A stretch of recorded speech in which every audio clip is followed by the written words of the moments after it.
Olá, gente, tudo bom? É bom estar com vocês de novo aqui no nosso curso de Introdução ao Grego Bíblico, ao Grego Novo Testamento. Meu nome é João França, seja bem-vindo à nossa aula. E a nossa aula de hoje é a aula número 6, nós vamos continuar trabalhando substantivo e acusativo, prática de leitura, tá bom? Então, nós vamos lá para a prática de leitura do nominativo e do acusativo dentro do texto sagrado, ok? Nisso nós vamos ver a análise morfológica também, morfossintática das palavras, a gente vai aprender um pouco sobre elas aqui no nosso curso, né? Então, grafeno. Grafeno é uma palavra de classe substantivo feminino da primeira declinação, né? Lembra lá aqui, ó, finalzinho aqui, né? Tá aqui a canetinha para a gente colocar aqui, para a gente ver. Então, aqui, ó. Ok? Então, eu tenho aí o grafeno. Ele está no singular, né? E o caso é acusativo lá, ó, tá vendo? Acusativo, ok? Acusativo, né? E a função dele é objeto direto da frase, é o complemento da frase. A raiz dele é grafê, que é escrever. Então, grafen, né? Escreve, né? Escreve, ok? A próxima palavra aqui é a palavra logoi. Logoi é uma palavra substantivo masculino da segunda declinação, né?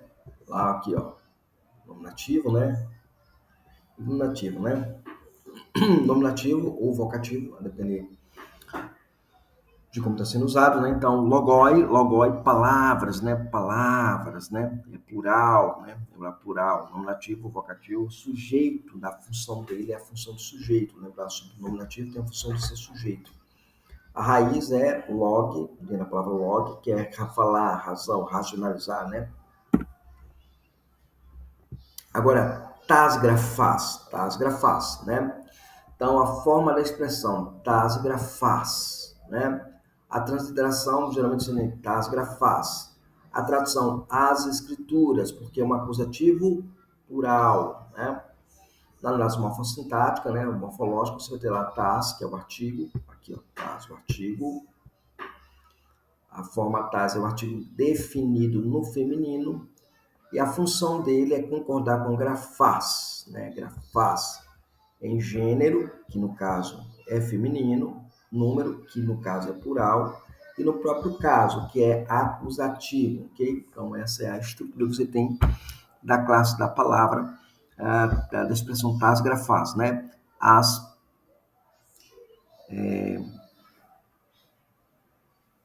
escrituras, né? Tas grafás, as escrituras.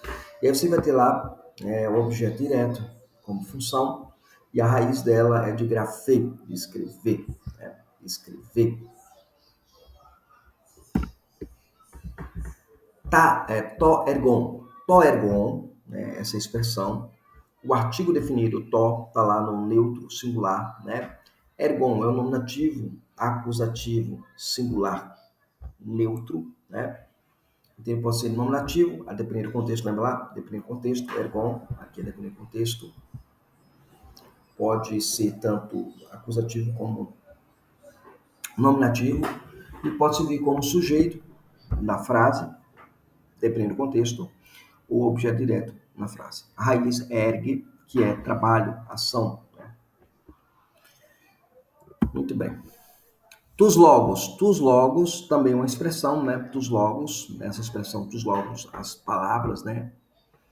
É um acusativo plural, é um substantivo também masculino plural, na segunda declinação, função sintática, seu objeto direto ou complemento da frase, né? Da raiz de log, palavra e razão. Haigrafai, você tem a descrição lá, né, dela como sendo uma expressão, né? E o sentido dela está, né? Ela vem grafai, que é o nominativo plural. Ela está no substantivo feminino, então ela é da primeira declinação, né? Aí, ó, primeira declinação. E função sintática pode ser sujeito ou predicativo do sujeito, né? Então, sujeito e predicativo do sujeito, e é da raiz de graf, que é escrever, ok? To sabaton também, aí você tem um neutro, né? To lá, sabaton, Então, é um neutro, ele está assume a função tanto nominativo quanto acusativo, a depender do contexto, lembra lá? A depender do contexto. Ele serve como sujeito ou objeto da frase. Vem de origem do hebraico, da palavra Shabbat, né? Shabbat. Então, sabaton, nesse caso, é semana, tá? Semana, ou pode significar a própria palavra sábado, mas nesse caso, geralmente a gente toma como semana. Taergá, né?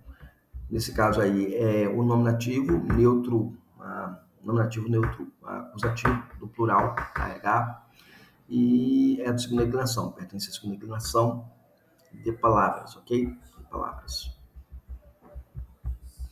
Taergá. Pode ser nominativo, acusativo, plural e neutro, né? O sujeito aí é objeto direto. Sujeito é objeto direto a depender da função dentro da frase.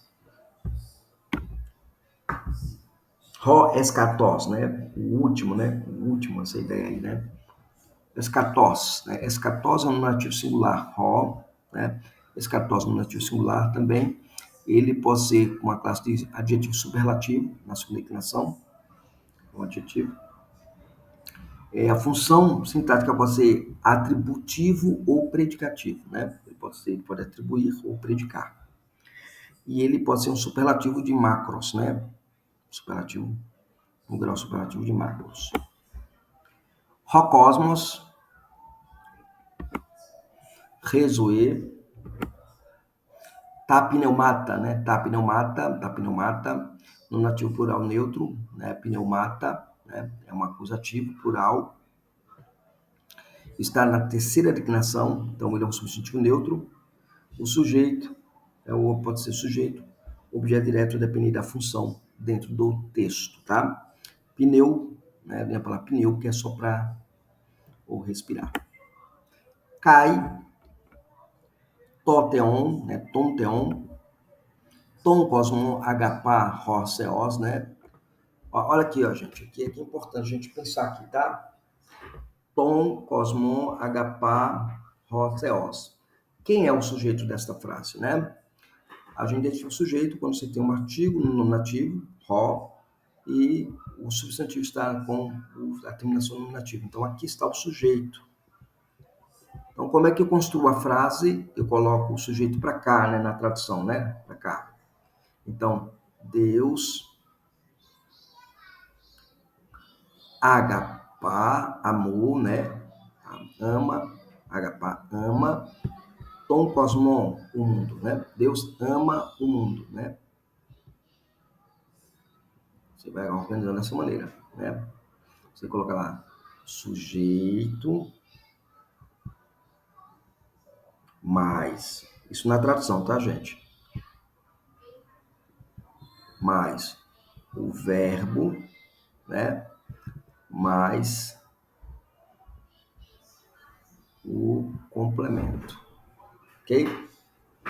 Então, você vai ter essa estrutura lá. Cardia, coração, né? Agora, agapa, apóstolos, tom, teon, né? Quem é o sujeito desta frase? Né? Interessante. Quem é o sujeito dessa frase? Nós sabemos que não aparece do artigo definido, a não ser esse tom aqui, né? Só que esse tom é um artigo definido da onde? Do acusativo. Então, o artigo concorda com o seu substantivo. Então, o substantivo teon, ele não pode ser o sujeito da frase, mas ele é o objeto direto da frase. Então, eu tenho lá o acusativo aqui, ó, gente. O nominativo, aliás, aqui. Nominativo. Esse nominativo aqui indica sujeito. Então, o apóstolo, agapá, o verbo ama Deus. O apóstolo ama Deus. Ok? Aqui agora. Rodé Kyrios to pnuma. Pnuma estim.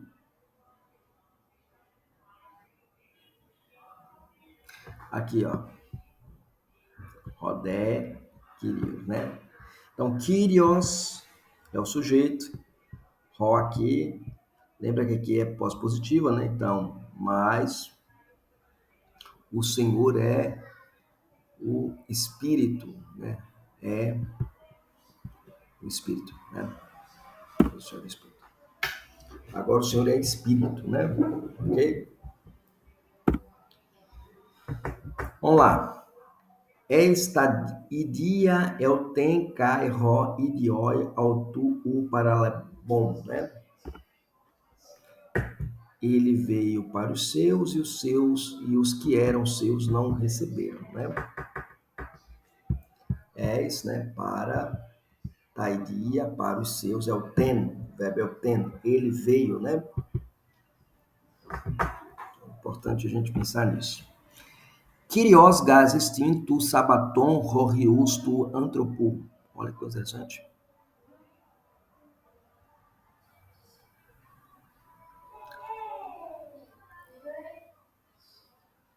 Horios, né? Então vamos lá. Vamos pensar aqui como a gente trabalharia esse texto aqui para a gente crescer no conhecimento desse texto, né?